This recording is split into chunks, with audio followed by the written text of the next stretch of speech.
Assalamu alaikum, Sheikh. Wa alaikum assalam. A question about phones.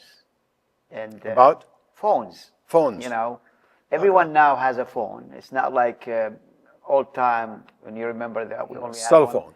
Yeah, cell phones.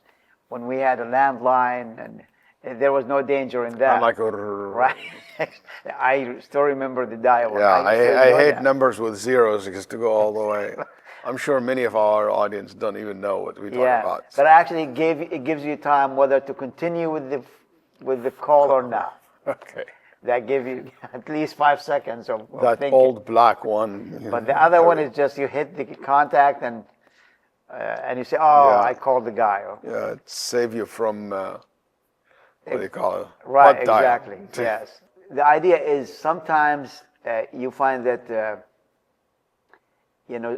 between spouses that a spouse would like to look at, either her husband's phone or husband looking at his, to check their phone calls, to check their messages, or their browsing, or things like this. What is allowed in this, and what is not allowed? Let's make it even more general. His email, laptop, stuff like that. First of all, privacy is something that it is respected in Islam. Right. And even there is a privacy when it comes to the relationship between husband and wife. Mm-hmm. And it's respected and it's sanctioned and it is important and healthy in the relationship.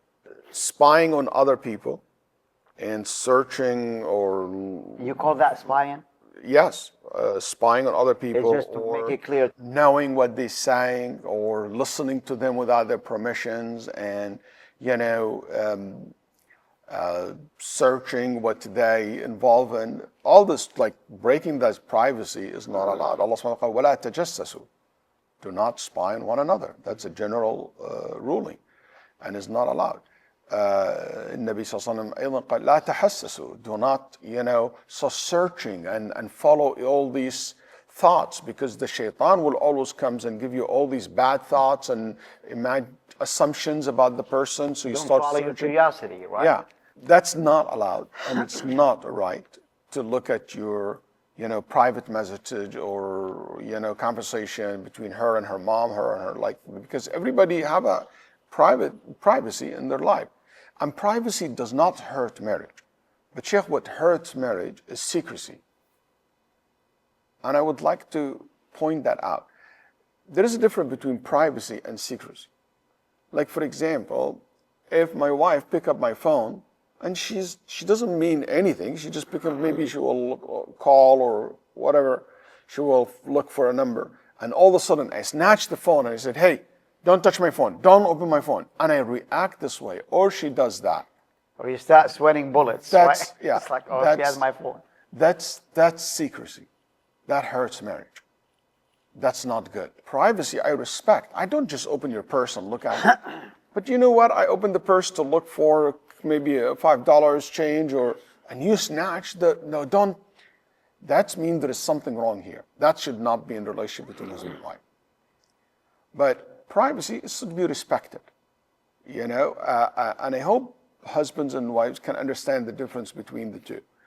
And I want to say, the only reason will be allowed for a person to investigate if there is a very real suspicious of the person. And I mean something so clear and it can be harmful to you.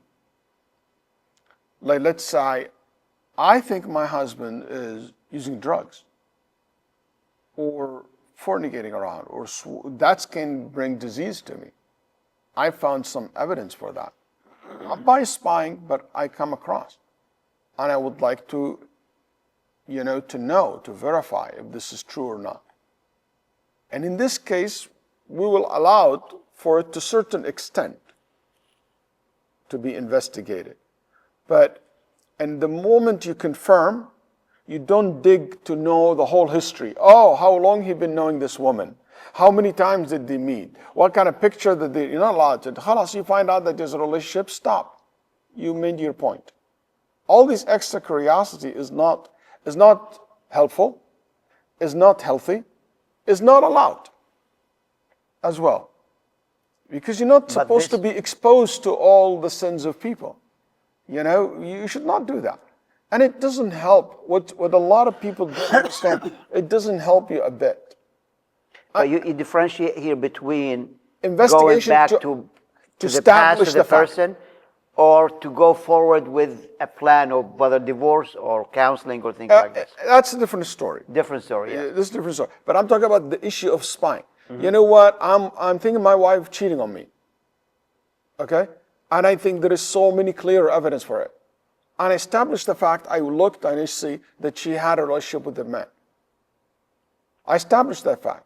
Khalas, I established, I stopped there. You made Or your she point. said, if she said, oh, I quit this, I investigate, and I think these cases should be open. It should not be spying. You should go tell your husband, you know, tell your wife, I feel this or that. I need to look at your messages.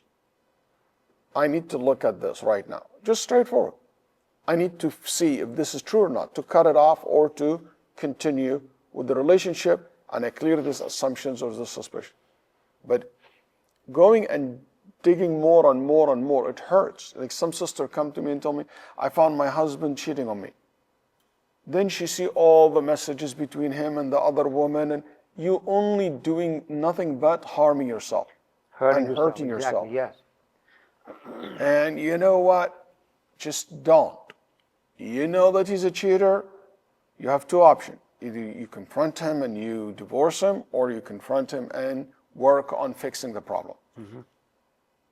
Okay, so that's I hope this is something, I know it's hard, I know people have a lot of curiosity, but that's, believe me, the right course of actions, even though at that moment it's hard to say no, because curiosity it became very strong, and anger. And it's actually probably encouraged by the shaitan, by a waswas, right? Yeah.